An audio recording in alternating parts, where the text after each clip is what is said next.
So I'm encountering a lot of things for the first time as I send my kids back to school this new year.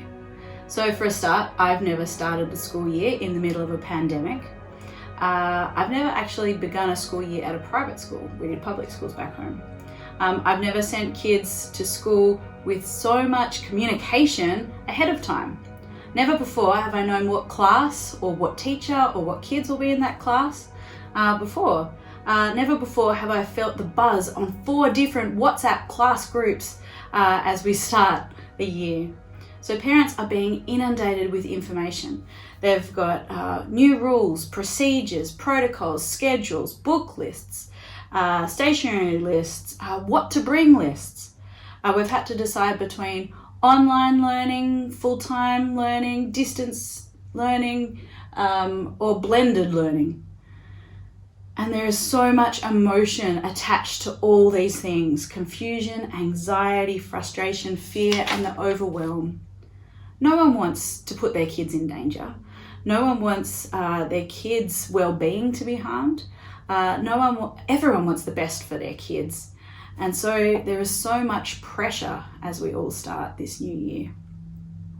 This spills over into these WhatsApp groups. There's questions, worries, and frustrations, and it's all out there. So what do we say as parents who know the Prince of Peace? What do we say as people who know a sovereign, loving God? Well, I don't have all the answers, but the way that I usually try to approach a WhatsApp message that arrives in my phone is I try and be truthful and helpful is my first principle.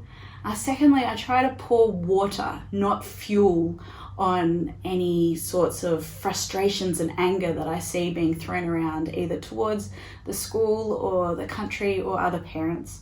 The aim is to show grace in my words, to express love and patience, to give hope and support, and to remind parents that we might not have all the answers right now, because the kids haven't even stepped foot in the building.